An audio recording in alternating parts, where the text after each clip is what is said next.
مذہبی لحاظ سے وہ چیز ختم ہو گئی. سلامتی ہے ان آنکھوں پہ جو ہدایت پہ نظریں جمائے بیٹھی ہیں، ان کانوں پہ جو ذکر خیر کے منتظر رہتے ہیں، اور ان قدموں پہ جو ہدایت کی راہ پہ گامزن ہیں. لیکن یہ فلسطین کیا ہے، یہ بیت المقدس کیا ہے، یہ قبلہ اول کیا ہے؟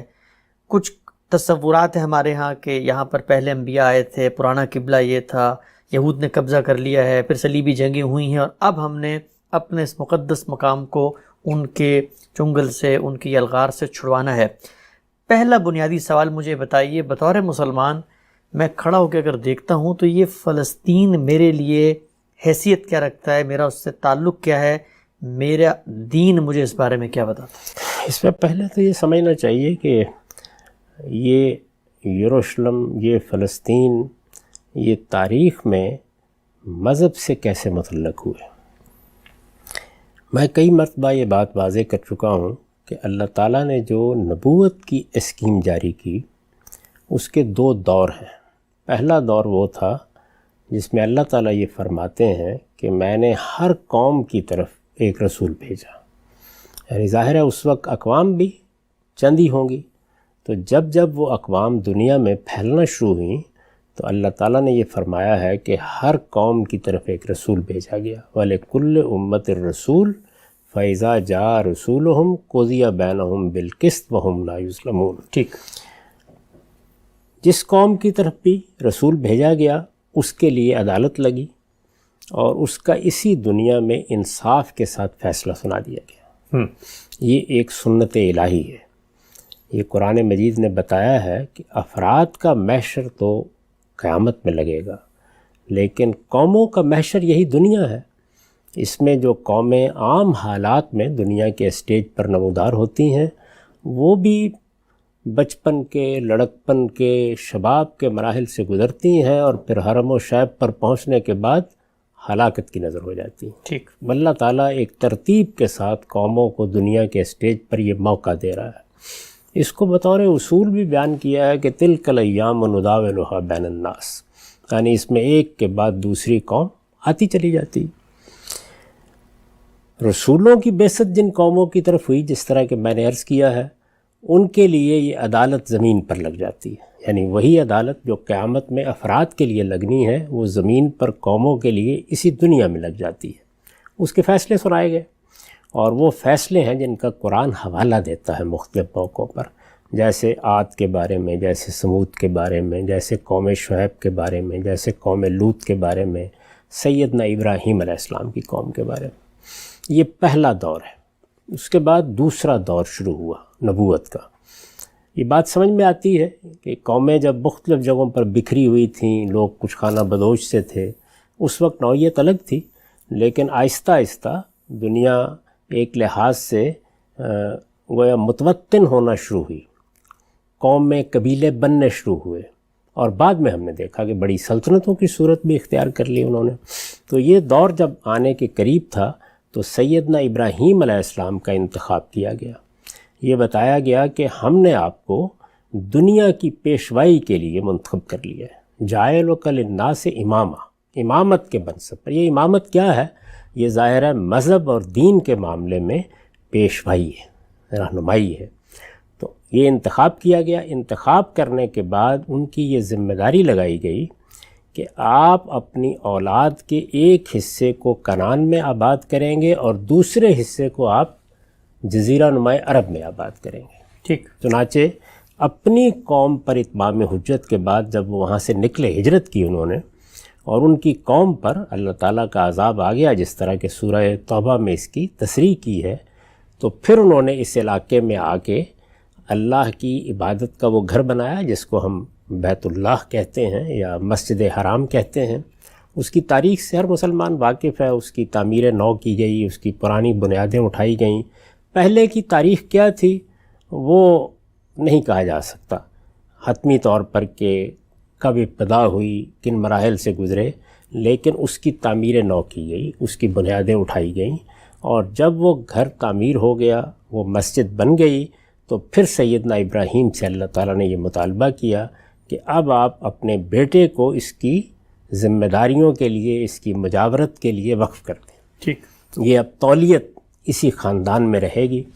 اس کے ساتھ ہی قرآن مجید نے ہمیں یہ بتایا ہے کہ نبوت کی اسکیم میں جو تبدیلی کی گئی وہ یہ تھی کہ اس سے پہلے تو فرد کا انتخاب کیا جاتا تھا، یعنی جیسے خود سیدنا ابراہیم کا انتخاب ہوا، یا اس سے پہلے بہت سے دوسرے انبیاء آئے۔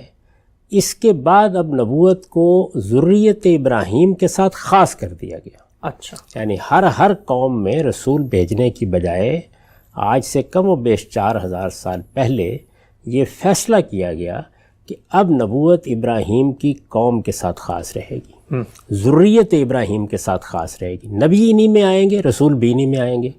اور اس کے ساتھ ایک اور فیصلہ یہ کیا گیا کہ یہ جو ذریت ہے اس کو دنیا میں اللہ کے دین کی شہادت کی ذمہ داری دی جائے گی۔ یعنی اب گویا استفاء یا اجتباء یا انتخاب افراد کا تو ہوتا ہی تھا، افراد کے ساتھ اب اس پوری قوم کا انتخاب بھی ہوگا۔ اچھا، یہی وہ انتخاب ہے کہ جس کے باعث ان کو وہاں سے نکالا گیا جب یہ فرعون کی غلامی میں تھے، سیدنا موسیٰ علیہ السلام ان کو نکال کے لائے، ان کی بعثت ہوئی۔ وہ یہی انتخاب ہے جس کے تقاضوں کو پورا کرنے کے لیے اس کو قرآن مجید نے سورہ آل عمران میں بیان کیا ہے کہ ان اللہ اصطفیٰ آدم و نوحً و آل ابراہیم و آل عمران علی العالمین۔ ہم آدم اور نوح کو یعنی افراد کی حیثیت سے منتخب کرتے رہے ہیں، اس کے بعد ہم نے پوری آل ابراہیم کو منتخب کیا ہے، اور پھر آل عمران کا ذکر کیا سیدنا مسیح کے حوالے سے۔ تو یہ جو انتخاب ہے ایک پوری ذریت کا، ایک پوری قوم کا، ظاہر ہے کہ قوم تو کسی قوم میں فرد بن کے نہیں جائے گی، اس کے پاس ایک علاقہ ہونا چاہیے۔ تو وہ علاقہ کیا ہو، اس کے لیے یہ فیصلہ کیا گیا کہ پہلے ایک شاخ کو موقع دیا جائے گا، بنی اسرائیل۔ بنی اسرائیل کون ہیں؟ یعنی سیدنا ابراہیم علیہ السلام کے بیٹے ہیں اسحاق، اسحاق کے بیٹے ہیں یعقوب، یعقوب کے بیٹے ہیں یوسف۔ تو اسرائیل سیدنا یعقوب کا لقب ہے، اچھا، یعنی ان کو اسرائیل کہا گیا ہے، یعنی ابراہیم علیہ السلام کے پوتے کا لقب ہے۔ ابراہیم علیہ السلام کے پوتے کا۔ یہ چونکہ ان کی اولاد سے آگے زیادہ شیوع ہوا ہے تو اپنے آپ کو اسی وجہ سے بنی اسرائیل کہتے ہیں۔ ٹھیک، اور بنی اسرائیل ہی کے لقب سے ہم قرآن مجید میں دیکھتے ہیں کہ اللہ تعالیٰ نے ان کو خطاب کیا ہے۔ تو انتخاب تو پوری ذریت ابراہیم کا ہوا ہے، یعنی سیدنا ابراہیم کی پوری آل کا انتخاب کر لیا گیا، لیکن پھر دونوں شاخیں، تیسرے بیٹے کے معاملے میں یہ فیصلہ نہیں ہوا، وہ الگ سے آباد ہو گئے۔ اچھا، ان کے بارے میں یہ فیصلہ ہوا کہ اسحاق کی اولاد کنعان میں آباد ہوگی، یہ فلسطین کا پرانا نام ہے، اچھا، وہاں آباد ہوں گے۔ اور ادھر یہ فیصلہ کیا گیا کہ رسالت بآب صلی اللہ علیہ وسلم جس قوم میں پیدا ہوئے ہیں یعنی بنی اسماعیل، ان کی ابتدا کی جائے، ٹھیک، اور وہ بڑے بیٹے اسماعیل علیہ السلام کے ذریعے سے ہوئی، ان کو جزیرہ نما عرب میں آباد کیا گیا۔ اس کے ساتھ گویا یہ بات واضح ہو گئی کہ ان دو علاقوں کو اللہ تعالیٰ نے، یعنی زمین ساری اللہ کی ہے، یہ پوری کائنات اللہ کی ہے، لیکن زمین پر ان دو علاقوں کو اللہ تعالیٰ نے اپنے لیے خاص کر لیا ہے۔ دینی تعبیر میں اس کو تقدیس کہا جاتا ہے، الارض المقدسہ، یعنی وہ زمین جس کا اللہ تعالیٰ نے اپنے لیے انتخاب کر لیا ہے۔ وہ زمین اب گویا اللہ تعالیٰ نے اپنے دین، اپنی دعوت اور اپنے پیغام کی اشاعت کے لیے منتخب کر لی ہے۔ تو یہ گویا اس زمین کو تقدیس دینا ہے۔ یہ ایسے ہی ہے کہ جس طرح ہم بھی زمین کا خطہ خریدتے ہیں اور پھر اس میں مسجد بنانے کا فیصلہ کرتے ہیں، یا مسیحی اس میں کوئی گرجا بنانے کا فیصلہ کرتے ہیں، اسی طرح سے دوسری اقوام کا معاملہ ہے۔ تو اب گویا وہ ہر ایک قوم کے تصور کے مطابق ان کے پروردگار کی عبادت کے لیے خاص ہو جاتی ہے۔ ٹھیک، تو ایک تو یہ ہے نا کہ آپ نے مسجد کی جگہ کا انتخاب کیا، یہاں یہ ہے کہ چونکہ ایک پوری ذریت، پوری قوم کو ایک ذمہ داری دی جانی ہے تو پورے علاقے کا انتخاب کر لیا گیا، اور اس میں سیدنا اسماعیل وہاں آباد ہو گئے، انہوں نے وہاں ابتدا کر دی، وہ اللہ کے رسول کی حیثیت سے وہاں آباد کیے گئے تاکہ مقامی آبادی پر اتمام حجت ہو، بنی جرہم وغیرہ جن کا ذکر تاریخ میں آتا ہے، اور اس کے بعد وہ لوگ ان پر ایمان لے آئے اور اس طرح سے بنی اسماعیل کی ابتدا ہو گئی. ٹھیک. ان کو بیت اللہ کی تولیت دی گئی اور ان کو یہ ذمہ داری دی گئی کہ وہ اس گھر کی حفاظت کریں گے، وہ اس کو ہر طرح کے شرک سے پاک رکھیں گے، اور یہ سرزمین عرب ان کی سرزمین رہے گی. ٹھیک.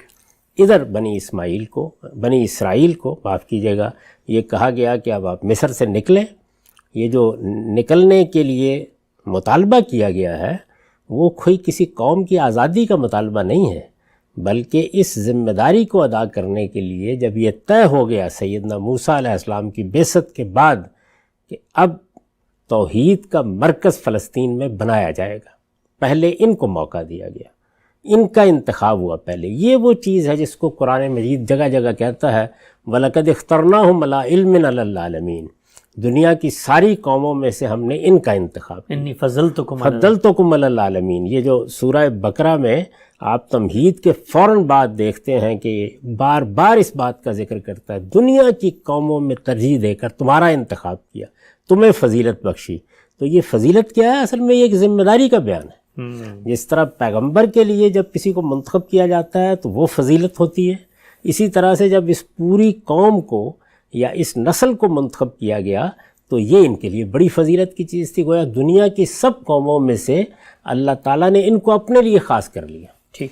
اس لحاظ سے جب آپ بائبل کو کبھی پڑھیں گے تو یہ معلوم ہوگا کہ جیسے قرآن مجید رسول اللہ صلی اللہ علیہ وسلم کی سرگزشت انذار ہے، ایک پیغمبر کی سرگزشت انذار ہے، اسی طرح بائبل اصل میں ان کی سرگزشت ہے.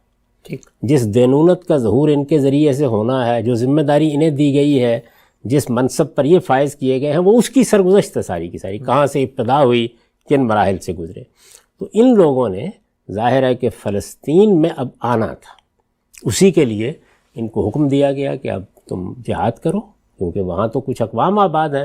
اللہ کا قانون یہ ہے ہمیشہ سے کہ جس وقت ایک بڑی تعداد، ایک بڑی جمعیت ہوگی، وہ اس پوزیشن میں ہوں گے. اس کو بیان بھی کیا ہے کہ میں یہ ذمہ داری کب ڈالتا ہوں انسانوں پر، ورنہ تو اللہ تعالیٰ اپنے کام اپنے فرشتوں سے وہ جب چاہیں جو جی چاہے کرا لیں. لیکن جس وقت وہ کوئی ذمہ داری بندوں پر، ہم انسانوں پر ڈالتے ہیں، تو اس کا ایک بیان کر دیا ہے کہ یہ ایک نسبت ہوتی ہے طاقت کی بھی، تمہاری حالت بھی دیکھتا ہوں، اس کے بعد تم پر ذمہ داری ڈالتا ہوں. تو ذمہ داری ان پر ڈالی گئی کہ یہ اس علاقے کو خالی کرائیں، کیونکہ اللہ نے اس علاقے کو اپنے لیے خاص کر لیا ہے. اللہ کا فیصلہ تھا کہ یہ فلسطین کا علاقہ جس میں پہلے یہ آباد تھے اور یہیں سے ہجرت کر کے سیدنا یوسف کے زمانے میں گئے تھے، موسیٰ علیہ السلام کی بعثت کے بعد اب اس علاقے میں آباد ہو. اور یہ ان کا امتحان بھی تھا کہ خالی کراتے. فلسطین اصل میں اللہ تعالیٰ کے اس فیصلے کے نتیجے میں الارض المقدسہ ہو گئی. ٹھیک ٹھیک. یعنی اللہ کے لیے خاص کی گئی زمین ہو گئی. یہ اللہ نے اس کا انتخاب کر لیا، اور جس طرح کہ قرآن مجید نے اس کو بیان کیا ہے اور یہ کہا ہے کہ اب تم اس میں داخل ہو جاؤ، اللہ تمہاری مدد کرے گا. یہ الارض المقدسہ ہے، یعنی اس کی تقدیس کا فیصلہ کیا گیا ہے. یہ اب اللہ کے دین کے لیے، اس کی دعوت کے لیے خاص رہے گی، اور تمہارے لیے اللہ نے اس کو لکھ دیا ہے.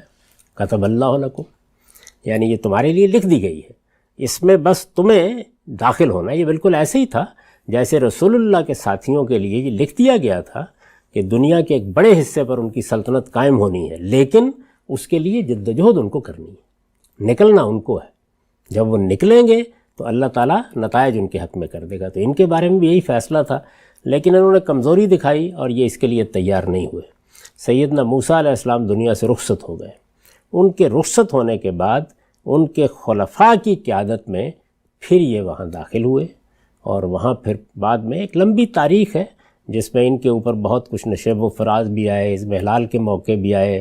پھر سم النبی کے زمانے میں ان کے لیے استقرار کے مواقع پیدا ہوئے. پھر حضرت داؤد سامنے آئے اور پھر ان کی سلطنت قائم ہوئی، اور وہ ایک بڑی سلطنت تھی. ابتدا تو اگرچہ طالوت سے ہوئی، پہلے ان کے ہاں کچھ قبائلی نوعیت کا نظم تھا، لیکن بعد میں پھر ساؤل جس کو کہا گیا ہے بائبل میں، اس کے بعد پھر داؤد علیہ السلام کی سلطنت، سلیمان علیہ السلام کی سلطنت. تو اس سارے عرصے کے دوران میں جو قبلے کی حیثیت تھی، پہلے مرحلے میں تو سورہ یونس میں قرآن نے بتا دیا ہے کہ سیدنا موسیٰ علیہ السلام کے اور سیدنا ہارون کے گھروں ہی کو قبلہ قرار دے دیا گیا تھا جب تک یہ مصر میں تھے. ٹھیک. نماز چونکہ دین کا ایک لازمی حصہ رہی ہے، تو اس وجہ سے اس میں کسی نہ کسی جگہ کو قبلہ قرار دیا جاتا ہے۔ یہ قبلہ قرار دینے کا مطلب کیا ہے؟ نماز کی اجتماعیت پیدا کرنے کے لیے کسی ایک جگہ کا انتخاب کر لیا جاتا ہے، اس لیے کہ ورنہ تو اجتماعیت پیدا ہی نہیں کی جا سکتی۔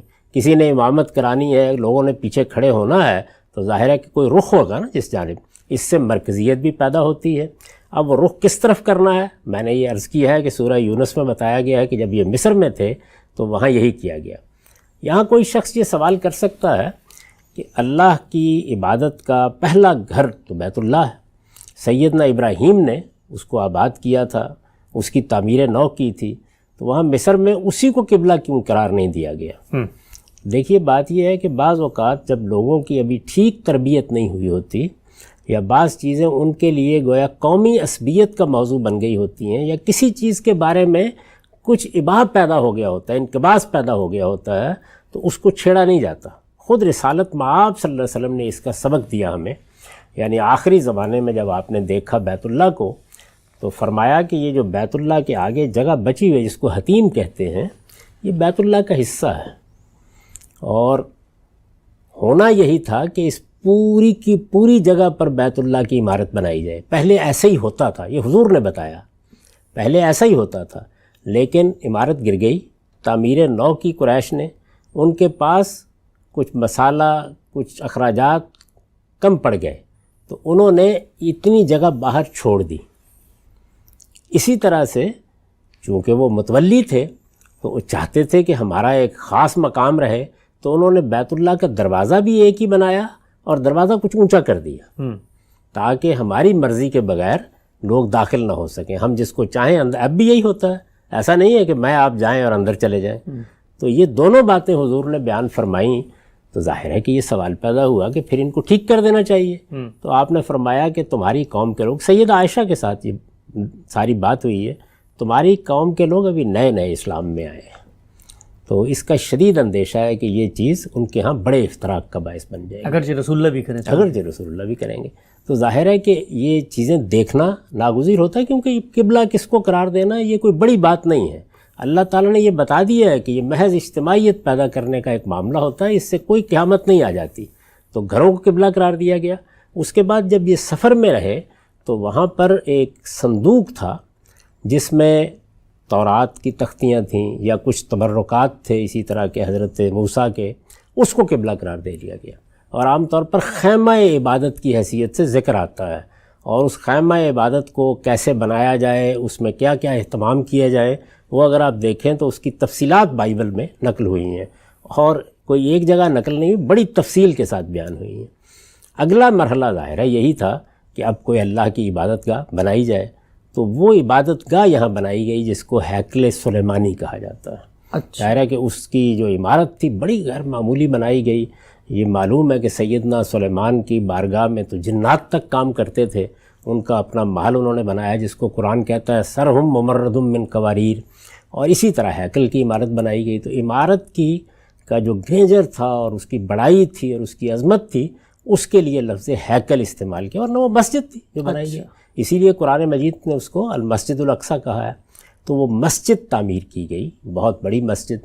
اب ایک لمبے عرصے تک جب ان کا جاہ و جلال تھا اور سیدنا سلیمان کی حکومت تھی، تو یہی مسجد ان کا مرکز تھا، یہی اس کا محور تھا۔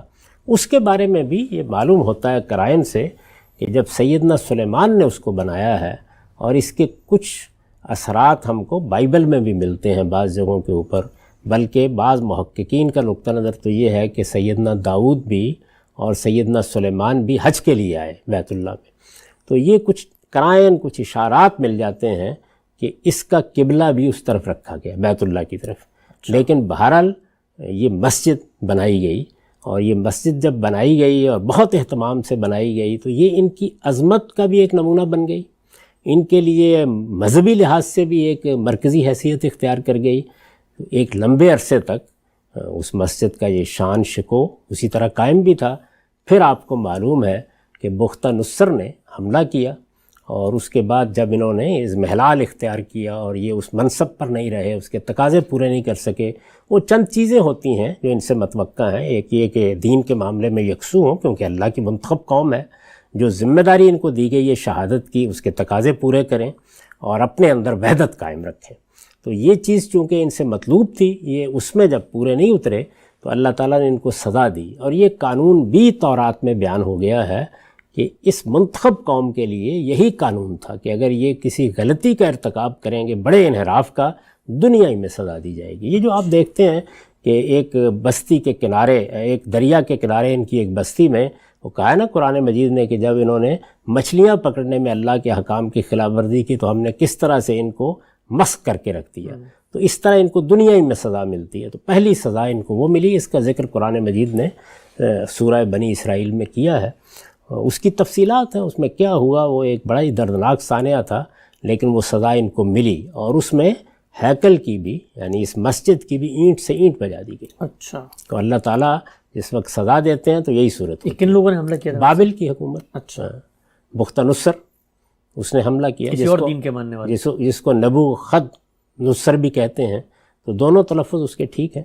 تو یہ جو شخصیت تھی یا بادشاہ تھا، اس نے حملہ کیا۔ اصل میں یہ علاقہ زیر نگیں آ گیا تھا، ان کے ہاں بغاوتیں ہوئیں، ایک بغاوت کے بعد دوسری ہوئی، تو جس طرح پرانے زمانے میں طریقہ ہوتا تھا، بادشاہ پھر سزا دینے کے لیے آ جاتے تھے، تو ان کو غلامی کی سزا ملی، محکومی کی، وہ لے گئے، ان کو اسیر کر کے لے گئے۔ اس کی داستان آپ کو بائبل میں ملتی ہے، یہ دانیال نبی کے زمانے میں کس طرح یہ وہاں تھے، کیا پابندیاں تھیں ان پر، نماز تک پڑھنا ممکن نہیں تھا باہر نکل کے۔ تو یہ ایک اپنی جگہ داستان ہے، اس میں ہم جائیں گے تو اس کی بہت تفصیلات ہیں، اس کو لوگ خود دیکھ سکتے ہیں۔ تو پہلی مرتبہ یہ ہوا۔ اس کے بعد اللہ تعالیٰ نے اسباب ایسے پیدا کیے، کچھ ان کے اندر رجوع پیدا ہوا، ان کے ہاں پیغمبروں کی بعثت بھی ہو رہی تھی، تو پھر ان کو لوٹنے کا موقع ملا۔ سائرس کے زمانے میں بتایا جاتا ہے جب یہ لوٹے تو دوبارہ پھر، یعنی تورات کے بھی اوراق کہیں بکھر گئے تھے، اس کو بھی دوبارہ مرتب کیا گیا، تو پھر یہ معاملہ ہوا۔ یعنی کوئی آپ سمجھیں کہ سیدنا مسیح علیہ السلام کی پیدائش سے کوئی 550 سال پہلے کم و بیش، تو دوبارہ ان کی زندگی وہاں شروع ہوئی، اور ہیکل کی بھی یہ دوسری تعمیر ہوئی، یعنی دوبارہ سے اس کو تعمیر کیا گیا۔ سیدنا مسیح علیہ السلام کے زمانے تک یہی صورتحال تھی۔ سیدنا مسیح علیہ السلام کی بعثت ہوئی، ان کی طرف سے ان پر آخری حجت تمام کی گئی، اس وقت ان کا بگاڑ بالکل انتہا کو پہنچا ہوا تھا۔ یہ سیدنا یحییٰ علیہ السلام کا سر کاٹ کے رقاصہ کے سامنے پیش کر چکے تھے۔ مسیح علیہ السلام کے بارے میں قرآن کہتا ہے کہ اللہ کے رسول کو قتل کرنے کے درپے ہو گئے، صلیب دینے کے درپے ہو گئے۔ وہ ایک اپنی جگہ دلخراش داستان ہے۔ جب حجت پوری ہو گئی تو پھر اللہ تعالیٰ نے مسیح علیہ السلام کو ان کے اندر سے نکال لیا، اور ان کے بارے میں فیصلہ ہو گیا کہ ایک مرتبہ پھر ان پر اللہ کا عذاب آئے گا، اور پھر رومیوں نے حملہ کر کے اس ساری عبادت گاہ کو بھی تہس نہس کیا۔ ان کو بھی اس کی بڑی تفصیلات ہیں، کس طریقے سے مارے گئے، کتنے ہزاروں کی تعداد میں پکڑے گئے، عورتوں کے ساتھ کیا ہوا، محکوم اور اسیر بنا کے یہ کہاں کہاں بکھیر دیے گئے۔ اچھا، تو پھر یہ دوسرا عذاب یا دوسری مرتبہ اللہ تعالیٰ کی طرف سے یہ سزا ان کو ملی، اور پھر اللہ تعالیٰ نے گویا فیصلہ سنا دیا کہ اب معاملہ ختم ہوا۔ یعنی یہ آخری موقع تھا جو دیا گیا تھا۔ اب مسیح علیہ السلام کے بعد مسیح علیہ السلام کے ماننے والے ہیں، یعنی ان سے ادنا نسبت رکھتے ہیں لوگ، جو ان کو بھی میں تمہارے اوپر بالادست رکھوں گا، اور قیامت تک یہ ہوگا۔ تو دو اعلانات کر دیے گئے، ایک یہ کہ چونکہ یہ اللہ کی منتخب قوم تھی، تو باقی قوموں کے بارے میں، رسولوں کی قوموں کے بارے میں تو یہ ہے کہ جس نسل کے ساتھ معاملہ ہوتا ہے اس پر عذاب آتا ہے اور بس معاملہ ختم ہو جاتا ہے۔ ان کے ہاں وہ تو آ گیا سن 70 عیسوی میں، لیکن اس کے بعد پوری قوم چونکہ اللہ کی منتخب قوم ہے، تو یہ فیصلہ سنایا گیا کہ جاعل الذین اتبعوک فوق الذین کفروا الی یوم القیامہ۔ اچھا، اب قیامت کے دن تک مسیح کے ساتھ ادنا نسبت رکھنے والے بھی، یہاں فعل جو ہے وہ ادعائے فعل کے معنی میں استعمال ہوا، اتبعو کا، یعنی مسیح کی پیروی کا دعویٰ رکھنے والے، یہ بالادست رہیں گے ان یہود پر یا بنی اسرائیل پر، اور کب تک رہیں گے؟ قیامت کے دن تک رہیں گے۔ اچھا، یہ اعلان کر دیا گیا۔ اور جس طرح کہ سورہ اعراف میں آپ دیکھیں گے کہ وہاں یہ بتا دیا گیا کہ اس میں وقتاً فوقتاً ایسے لوگ اٹھیں گے، یعنی مہلت ملے گی، درمیان میں موقع آئیں گے، 100 سال آ گئے، 50 سال آ گئے، لیکن ایسے لوگ اٹھتے رہیں گے کہ جو ان کو بدترین عذاب دیتے رہیں گے، اور یہ سلسلہ بھی قیامت تک جاری رہے گا۔ یعنی یہ دونوں باتیں قرآن مجید نے بیان کر دیں۔ اس طرح گویا اللہ تعالیٰ نے وہ جو انتخاب کیا تھا ان کا، وہ اس نتیجے تک پہنچ گیا، اور گویا ان کے ازل کا فیصلہ ہو گیا۔ اب یہ راندہ درگاہ تھے، ٹھیک. ان کا معاملہ یہ تھا، اللہ یہ کہ یہ اپنی غلطیوں پر توبہ کریں، رجوع کریں، سیدنا مسیح علیہ السلام کا اقرار کریں، یہی ان کے لیے تھا. یہاں تک کہ پھر اللہ تعالیٰ نے دوسری شاخ یعنی حضرت ابراہیم کی جو اولاد ہے بنی اسماعیل، ان کے اندر سے محمد الرسول اللہ کی بعثت کا فیصلہ کیا. بعثت ہوئی، اس کے بعد وہاں اتمام حجت ہوا، ان لوگوں کے لیے خدا کی عدالت زمین پر لگی، اور پھر اللہ تعالیٰ نے فیصلہ سنا دیا کہ اب اصل میں یہ لوگ ہیں یعنی بنی اسماعیل ہیں جن کو وہی منصب دیا گیا ہے. وہ منصب کیا ہے؟ شہادت کا منصب. ٹھیک. تو اس میں بھی یہی کہا ہوشتباکم، اللہ نے اب تمہارا انتخاب کر لیا ہے. اچھا. ملت ابیکم ابراہیم، اب تمہیں اپنے باپ ابراہیم کے دین پر قائم ہو کر اس کی پیروی کرنی ہے، وہ تمہارا باپ تھا. کذالک جعلناکم، اور تمہیں اسی طرح کذالک جعلناکم امۃ وسطا لتکونوا شہداء علی الناس ویکون الرسول علیکم شہیدا، تم دنیا کی قوموں کے درمیان میں کھڑی ہوئی ایک قوم ہو، ادھر تمہارے اللہ کا رسول ہے، آگے دنیا کی تمام اقوام ہیں، رسول تم پر اللہ کے دین کی گواہی دیں گے اور تم آگے پوری دنیا کی قوموں تک یہ دنیا میں گواہی دو گے. ٹھیک. یہ ذمہ داری گویا اب منتقل ہو گئی، بنی اسماعیل کو دے دی گئی. یہ ایک بہت بڑی امانت ہے اللہ تعالیٰ کی، یعنی اللہ کا دین، اس کا پیغام، اس کی دعوت، بہت بڑی عزت، بہت بڑی فضیلت اللہ تعالیٰ نے انتخاب کی ہے. یہ جو ہمارے ہاں واقعہ اسرا ہے جس میں رسول اللہ صلی اللہ علیہ وسلم کو رات میں یہ قرآن نے بتایا ہے سورہ بنی اسرائیل میں کہ مسجد حرام سے مسجد اقصیٰ تک لے جایا گیا. اس میں جو مسجد کا لفظ ہے اس کو بعض اوقات لوگ جو ذرا حرفیت پسند ہوتے ہیں موضوع بنا لیتے ہیں کہ وہاں تو کوئی عمارت نہیں تھی. تو عمارت مسجد نہیں ہوتی، مسجد کا مطلب ہے سجدے کی جگہ، یعنی وہ علاقہ، وہ احاطہ جو ہے وہ خاص ہے. اور چونکہ ایک پیغمبر نے اس کا انتخاب کیا اور پیغمبروں کا انتخاب اللہ کے اذن سے ہوتا ہے، تو اب قیامت تک کے لیے وہ مسجد ہے، مسجد کی جگہ ہے. اسی اسلوب کو سامنے رکھ کر قرآن نے اس کو المسجد الاقصیٰ کہا ہے. وہ ایکڑوں میں پھیلا ہوا احاطہ ہے، اگر کبھی آپ دیکھیں. اقصیٰ کا مطلب کہ دور کی، یعنی ظاہر ہے کہ مکے کے لحاظ سے وہ دور کی تھی، وہ دور کی مسجد، اور جانتے تھے لوگ اس کو، یعنی وہ عبادت گاہ، وہ سجدہ گاہ. تو وہ تو آپ ایک چبوترے کا انتخاب کر لیتے ہیں کسی بازار میں تو وہ مسجد ہی ہوتا ہے. اس کے اوپر کوئی ممبر بنانے اور کوئی ستون کھڑے کرنے اور کوئی گنبد بنانے اور کوئی منار اس میں سے استوار کرنے کی ضرورت نہیں ہوتی. عمارت بن گئی نہیں. بیت اللہ کی عمارت آپ کو معلوم ہے عبداللہ بن زبیر کے زمانے میں ڈھا دی گئی تھی نئی تعمیر کے لیے، یا قریش نے ڈھائی، تو اس وقت بھی وہ بیت اللہ ہی تھا اور اس وقت بھی یہی کہا جائے گا. تو یہ بات ہے جس کو سامنے رکھ کر یہ فرمایا گیا کہ وہاں تک آپ کو لے جایا گیا اور اللہ نے اپنی بعض نشانیاں دکھائیں. تو وہ در حقیقت جیسے کہ ہم نے اس کو بیان کیا ہے سورہ بنی اسرائیل میں، اس بات کی تعبیر کہی ہے، یہ تمثیل تھی کہ وہ امانت جو فلسطین میں ان کے سپرد کی گئی تھی، اب اس نئی بعثت کے بعد وہ امانت اور یہ امانت سب ایک جگہ آ گئی ہے، اور وہ محمد الرسول اللہ کی ذات والا صفات ہے. اور اب یہ بنی اسماعیل ہیں جن کو قیامت تک یہ معاملہ کرنا ہے. تو یہ جزیرہ نما عرب کی خصوصی حیثیت ہے اور یہ فلسطین کی خصوصی حیثیت کی تاریخ ہے. وہ بھی الارض المقدسہ ہے، یہ بھی الارض المقدسہ ہے. اس کے بارے میں بھی قانون یہی تھا کہ جب تک بنی اسرائیل وہاں رہے تو ان کی ذمہ داری تھی کہ وہاں پر کوئی کفر و شرک نہیں پنپ سکتا، اور اس کے بارے میں بھی یہی ذمہ داری ہے. تو یہ میں نے تھوڑا سا مختصر طور پر آپ کو بتا دیا کہ اللہ کے اس انتخاب کی نوعیت کیا تھی اور کیوں یہ بنی اسرائیل کے حوالے سے یا فلسطین ایک شہر یا ملک کے نقطہ نظر سے اتنی اہمیت مذہبیات میں اختیار کر گیا ہے. گویا یہ اللہ تعالیٰ نے اپنی توحید کے مرکز کے لیے پہلا انتخاب کیا تھا پورے اس خطے کا، جیسے جزیرہ نما عرب کا انتخاب کیا، اور پھر محمد الرسول اللہ صلی اللہ علیہ وسلم کی بعثت کے بعد اس کی اس حیثیت کی تجدید کی اور قیامت تک کے لیے مسلمانوں کو پابند کر دیا کہ لا یجتمع فیہ دینان، اب اس میں کبھی دو دین جمع نہیں ہوں گے. ٹھیک ہے ہم صاحب، بہت ہی تفصیل سے آپ نے بات بتائی. اب تک کی جتنی بات ہوئی ہے اس پہ میں کچھ ضمنی چیزیں آپ کے سامنے رکھنا چاہتا ہوں تاکہ اور توضیح ہو جائے. پہلی بات مجھے آپ بتائیے گا کہ جس وقت ان کو معزول کر دیا گیا وہ سبکدوش ہو گئے اور ساتھ آپ صلی اللہ علیہ وسلم اور بنی اسماعیل کو اس منصب پہ فائز کر دیا گیا، تو وہ جو کچھ زمین کی تقدیس کا معاملہ تھا، علاقے کو خاص کرنے کا معاملہ تھا، جب ایک قوم کو اس سے ہٹا دیا گیا تو عقل تو یہ کہتی ہے کہ وہ باقی سارے معاملات بھی آپ سے اب ختم ہو جانے چاہیے. یہ آپ نے آخر میں بھی یہ فرمایا کہ یہ وجہ ہے کہ یہ دو زمینیں مقدس تھیں، تو یہ ان کو چارج دینے کے بعد تب بھی وہ پچھلی زمین مقدس ہی رہی؟ نہیں، معاملہ ختم ہو گیا، یعنی اللہ تعالیٰ کا عذاب نازل ہو گیا، یہ بتا دیا گیا ہے کہ اب تمہاری وہ حیثیت ہی نہیں رہی، جاعل الذین اتبعوک فوق الذین کفروا الی یوم القیامہ۔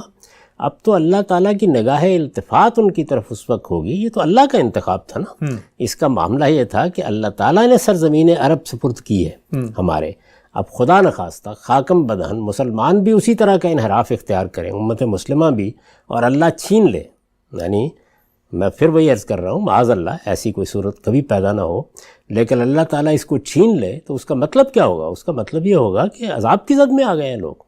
تو اللہ تعالیٰ کی طرف سے تنبیہات تو ہوتی رہتی ہیں، لیکن ان کے بارے میں آخری فیصلہ سیدنا مسیح علیہ السلام کی بعثت کے بعد سنایا گیا۔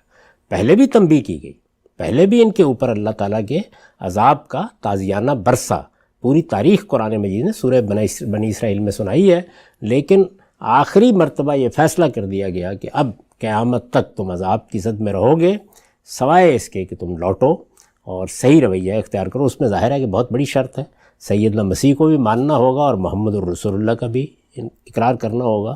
تو اگر یہ نہیں کرتے تو اب یہ معاملات ختم ہو گئے، سب کے سب اللہ تعالیٰ کی طرف سے ختم ہو گئے۔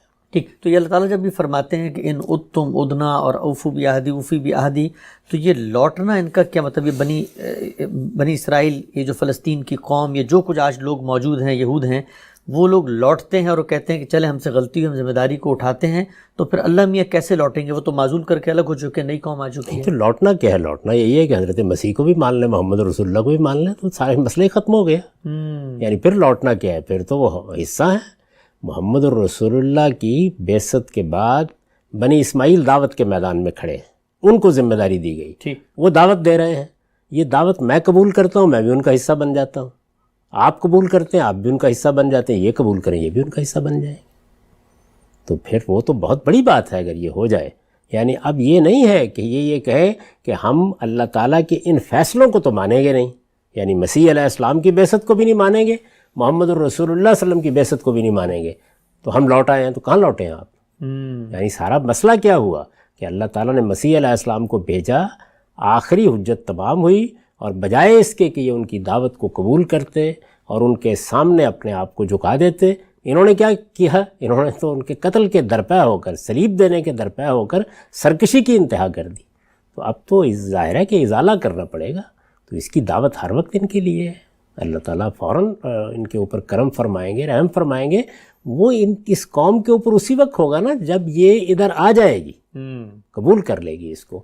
تو یہ اللہ تعالیٰ کا قانون ہے جو بیان کیا گیا، یعنی فلسطین کو مذہبی لحاظ سے یہ حیثیت اس پس منظر میں حاصل ہوئی، اور جزیرہ نمائے عرب کو بھی جو حیثیت یہ حاصل ہے وہ اس پس منظر میں حاصل ہوئی۔ ٹھیک، یہ بتائیے گا غام صاحب کہ جب بنی اسماعیل کو مقرر کر دیا گیا تو اس کے بعد ہم قرآن مجید میں پڑھتے ہیں، ایک تحویل قبلہ کا پورا واقعہ ہے، آیات ہیں، یہ وہاں پر تو آپ نے قبلے کی داستان سنائی کہ پہلے گھروں کو قرار دیا، پھر صندوق، اور پھر یہ ہیکل کی تعمیر ہوئی، ایک مسجد کی تعمیر۔ جب ان کو فائز کیا بنی اسماعیل کو، تو ان کو کیوں کہا گیا کہ آپ وہ بیت المقدس کی طرف منہ کر کے نماز پڑھیں؟ اس کا جواب دیا ہے قرآن مجید نے، یعنی اللہ تعالیٰ کے دین کو اگر آپ یعنی سنی سنائی باتوں کی بنیاد پر نہیں، اللہ کی کتاب سے سمجھیں تو اس میں دو طرح کے احکام ہوتے ہیں، ایک وہ ہیں جو شریعت کے ابدی احکام ہیں، دوسرے ابتلاء کے احکام ہوتے ہیں، یعنی اللہ تعالیٰ آزمائش سے گزارتے ہیں۔ تو بنی اسماعیل کا معاملہ کیا تھا کہ ان کی ساری عصبیت بیت اللہ کے لیے تھی۔ اللہ تعالیٰ نے یہ بتایا کہ قبلہ کوئی چیز نہیں ہے، یہ تو ایک مسجد کو، کسی عمارت کو، کسی جگہ کو نشان کے طور پر مقرر کر دیا جاتا ہے، وہ مرکزی حیثیت اختیار کر لیتی ہے۔ اصل چیز اللہ اور اللہ کے رسول کا حکم ہے۔ کیا دیا گیا؟ یہ میں نے عرض کیا نا کہ سورہ یونس میں بتایا ہے کہ سیدنا موسیٰ علیہ السلام کی بعثت ہوئی تو ان کے گھروں کو قبلہ قرار دے دیا گیا۔ تو یہاں کیا کیا گیا کہ بنی اسماعیل کو یہ بتایا جائے کہ اصل چیز اللہ کا حکم ہے، تو ان کے لیے بیت المقدس کو، یا یوں کہیے کہ ہیکل سلیمانی کو، یا ہماری تعبیر کے مطابق مسجد اقصیٰ، مسجد اقصیٰ سے مراد کوئی عمارت نہیں ہے، بلکہ وہ احاطہ جس کے اندر وہ عمارت بنائی گئی تھی، وہ اب قیامت تک کے لیے سجدہ گاہ ہے، وہ احاطہ سجدہ گاہ ہے، یہ ایکڑوں پر ہے۔ تو اس کو بتا دیا گیا کہ یہ قبلہ ہوگا تمہارا۔ تو قرآن مجید کہتا ہے کہ یہ ہم نے بنی اسماعیل کا امتحان کیا کہ اللہ کے رسول کی پیروی کرتے ہیں یا قبلے کی تاریخی بحث میں الجھ کے رہ جاتے ہیں. ہم یہ دیکھنا چاہتے تھے اس بات کو. تو ابتلا کا حکم تھا، کچھ برسوں کے لیے دیا گیا. جس وقت مسلمان مدینہ آ گئے تو اب سوال یہ تھا کہ اب تو اہل کتاب کو دعوت دی جا رہی ہے، اب ان کا امتحان مقصود تھا. اللہ تعالیٰ بالکل برابری سے امتحان کرتے ہیں. بنی اسماعیل کا امتحان یہ تھا کہ اللہ کے رسول کے حکم پر ادھر منہ کرتے ہیں یا نہیں، اور ان کا امتحان یہ تھا کہ جس کو اپنا قبلہ تم قرار دیے بیٹھے ہو، ظاہر ہے کہ ان کے یہاں بہت کچھ دین میں تبدیلیاں آ چکی تھیں، تو اب اللہ اور اللہ کے رسول کے حکم پر بیت اللہ کی طرف منہ کرتے ہو یا نہیں. تو دونوں کو امتحان سے گزارا. دو گروہ ہیں نا جو رسول اللہ کے مخاطبین ہیں اصلاً جزیرہ نما عرب میں، ایک مشرکین عرب جو آپ کی اپنی قوم کے لوگ ہیں یعنی بنی اسماعیل، اور دوسرے اہل کتاب. تو پہلے بنی اسماعیل کو ایک امتحان سے گزارا، پھر اس میں سے، اور صریح لفظوں میں بتایا ہے کہ یہ جو ہم نے کیا کس لیے کیا، تاکہ دیکھیں کہ من یتبع الرسول، کون رسول کی پیروی کرتا ہے اور کون قبلے کے تبدیلی کی بات سن کے اپنے پاؤں پر لوٹ جاتا ہے. ٹھیک. ہاں سر، تو یہ ابتلا کا حکم تھا جو دیا گیا، یقیناً دیا گیا، اس میں کوئی شبہ ہی نہیں ہے. قرآن بالکل واضح ہے اس بات میں. آج کی نشست کا آخری سوال یہ بتائیے گا غانم صاحب کہ جب ان کو معزول کر کے بنی اسماعیل کا تقرر کر دیا گیا تو اب کیا بنی اسماعیل کو اس باتی طور پہ اللہ تعالیٰ نے ایسی کوئی ہدایت کی کہ جو پچھلی قوم تھی، میں نے پورا علاقہ خاص کیا تھا، دنیا کے وسط میں بڑے لمبے عرصے تک انبیاء آئے، وہ ذمہ داری پوری نہیں کر سکے، ذمہ داری تمہاری ہے، تمہارا یہ علاقہ ہے، لیکن اس علاقے کو بھی تم نے، چونکہ وہ اللہ کے لیے خاص ہو چکا تھا، وہاں پر ایک تعمیر کی گئی تھی اللہ کی عبادت گاہ، اس کو بھی تم لوگوں نے سنبھال کے رکھنا ہے یا اس کو بھی آباد کرنا ہے، یا اس کے بارے میں بھی کوئی ہدایت کی گئی نہیں، بالکل کوئی ہدایت نہیں کی گئی. واضح طور پر بتا دیا گیا ہے کہ جزیرہ نما عرب ہے جس میں اب دو دین جمع نہیں ہوں گے. تو جزیرہ نما عرب پر اللہ کی حجت پوری ہوئی، اس میں مسلمانوں کا یا بنی اسماعیل کا اقتدار قائم ہو گیا. اس کے ساتھ رسالت بآب صلی اللہ علیہ وسلم نے آخری زمانے میں 4 سال دنیا سے رخصت ہونے سے پہلے اپنی دعوت گرد و پیش کے علاقوں تک بھی پہنچا دی. تو وہ سارے علاقے جتنے گرد و پیش کے تھے وہ سب کے سب بھی مفتوح ہو گئے. صحابہ کرام نے ان قوموں کو بھی اتمام حجت کے نتیجے کے طور پر سزا دی. وہ سزا کا نفاذ ان پر بھی ہوا، اور وہ جو قرآن کا قانون ہے کہ حتیٰ یؤتوا الجزیۃ عن ید وہم صاغرون، کہ وہ محکومی کو قبول کر کے رہیں، اس پورے علاقے پر نافذ ہو گیا. اس پورے علاقے میں فلسطین بھی شامل تھا. تو یہ عمومی بات ہے جو کہی گئی ہے، باقی خاص طور پر کوئی حکم نہیں دیا گیا. وہ اصل میں ماضی کا قصہ ہوا، مذہبی لحاظ سے وہ چیز ختم ہو گئی. جی السلام علیکم. جس طرح بائبل کے اندر یہ بات موجود ہے کہ یہ مسجد اقصیٰ اور اس کا ارد گرد کا سارا علاقہ بنی اسرائیل اور یہودیوں کے نام کر دیا گیا ہے. اسی طرح عمار خان ناصر صاحب کا ایک مضمون تھا، اس کے اندر وہ یہ بات بڑے شد و مد سے بیان کرتے ہیں کہ مسجد اقصیٰ اور اس کے ارد گرد والے علاقے پر یہودیوں کے حق تولیت کی منسوخیت کی کوئی دلیل قرآن و سنت میں موجود نہیں. لیکن غامدی صاحب نے سورہ بنی اسرائیل کی تفسیر میں اور اپنی 23 اعتراضات کی سیریز میں اس بات کو بیان کیا تھا، اور اس سورہ بنی اسرائیل سے یہ استنباط کیا تھا کہ حق تولیت منسوخ ہو چکا ہے ان کا، اور وہ مسلمانوں کی طرف منتقل ہو گیا. اس تضاد کو ہم کس طرح حل کرتے ہیں، اور یہ اس میں کوئی صریح نص موجود ہے؟ شکریہ. سوال میں دو چیزیں خلط ملط ہو گئیں. ایک بنی اسرائیل کی وہ حیثیت ہے جس کے تحت فلسطین کی سرزمین ان کے لیے لکھ دی گئی تھی. میں نے یہ بتایا ہے کہ الارض المقدسہ کی تعبیر قرآن مجید میں ان علاقوں کے لیے اختیار کی گئی ہے جو اللہ نے اپنے لیے خاص کر لیے. سیدنا ابراہیم کو جب امامت کے منصب پر فائز کیا گیا تو اس کے ساتھ ہی 2 علاقے بھی اللہ تعالیٰ نے منتخب فرما کے ان کو مقدس قرار دے دیا. ایک فلسطین کا علاقہ، اس زمانے میں یہ کنعان کہلاتا تھا، دوسرے جزیرہ نما عرب. فلسطین کے علاقے کو بنی اسرائیل کے لیے خاص کیا گیا اور ان سے کہا گیا کہ وہ وہاں جائیں، اس علاقے کو خالی کرا لیں، وہاں ان کی حکومت قائم ہوگی، اور اس علاقے میں پھر ان سے تقاضا کیا گیا کہ وہ توحید کا مرکز بنائیں، اللہ کا معبد تعمیر کریں. یہ معبد ہے جس کی تولیت زیر بحث ہے. تولیت معبد کی بالکل ایسے ہی ہے جیسے کہ حرم کی تولیت ہے۔ فلسطین کے علاقے سے متعلق اللہ تعالیٰ کا فیصلہ بنی اسرائیل کے اس منصب کی رعایت سے تھا جس پر وہ فائز کیے گئے تھے۔ سیدنا مسیح کے انکار کے بعد وہ اس منصب سے معزول کر دیے گئے۔ چنانچہ اب فلسطین کے علاقے پر ان کا کوئی دینی حق نہیں ہے۔ قومی لحاظ سے، تاریخی لحاظ سے جو حقوق قائم ہوتے ہیں وہ زیر بحث نہیں ہیں۔ جس طرح سے ہم یہ کہتے ہیں کہ جزیرہ نما عرب بنی اسماعیل کے لیے خاص ہے، وہاں صرف دین کے ماننے والے ہی آباد ہو سکتے ہیں، اس کے بارے میں یہ قانون ہے کہ لا یجتمع فیہ دینان۔ یہی قانون فلسطین کے بارے میں بھی تھا۔ اس کا معاملہ ختم ہو گیا۔ مسجد اقصیٰ کی تولیت مل گئی، رہ گئی، وہ زیر بحث ہی نہیں ہے۔ مسلمانوں نے کبھی اس کی تولیت لی ہی نہیں۔ فلسطین کو فتح کر لیا گیا، فلسطین مسلمانوں کی عملداری کا حصہ بن گیا۔ مسجد اقصیٰ جس جگہ بنائی گئی تھی، مسجد اقصیٰ کہیے، ہیکل سلیمانی کہیے، وہ معلوم ہے کہ ٹائٹس کے حملے کے نتیجے میں برباد کر دیا گیا تھا۔ وہاں کوئی عمارت نہیں تھی۔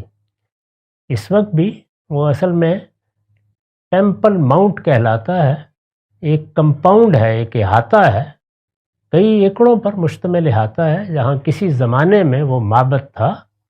وہاں اب کوئی عمارت اس معبد کی موجود نہیں ہے۔ یہ جو عمارت ہمارے ہاں ہشت پہلو عمارت دکھائی جاتی ہے، یہ بنو امیہ کی بنائی ہوئی عمارت ہے۔ عبد الملک بن مروان کے زمانے میں یہ عمارت بنائی گئی، اور یہ بھی مسجد نہیں ہے، یہ چٹان پر ایک طریقے سے قبہ بنا دیا گیا ہے۔ اس کو قبۃ الصخرہ کہا جاتا ہے، یہ مسجد نہیں ہے۔ وہاں کوئی مسجد اس وقت موجود نہیں، یعنی اصل جگہ پر کوئی مسجد نہیں ہے۔ ایک دیوار باقی ہے ہیکل کی، جس کے پاس یہود کھڑے ہو کے عبادت کر لیتے ہیں، ان کو کبھی اس سے روکا نہیں گیا۔ اس علاقے میں خود سیدنا عمر نے فتح کرنے کے بعد یہ نہیں کہا کہ ہم مسجد تعمیر کریں گے اور یہ ہماری تولیت میں رہے گی، اس طرح کا کوئی فیصلہ نہیں کیا۔ انہوں نے باہر جا کر نماز پڑھی ہے۔ جو مسجد بنائی گئی ہے وہ اصل میں اس کمپاؤنڈ کے بالکل جنوبی کونے میں بنائی گئی ہے، اور وہ مسجد عمر کہلاتی ہے، وہ مسجد اقصیٰ نہیں ہے۔ تو اس وجہ سے اس غلط فہمی کو دور کر لیجئے۔ جو بات بتائی جا رہی ہے وہ یہ ہے کہ مسجد کی تولیت زیر بحث نہیں، وہ مسلمانوں نے کبھی نہیں لی، نہ اللہ تعالیٰ نے مسجد کی تولیت سے کبھی یہود کو محروم کیا۔ اس طرح کی کوئی چیز کسی نص میں بیان نہیں ہوئی۔ فلسطین کی خصوصی حیثیت ختم ہو گئی۔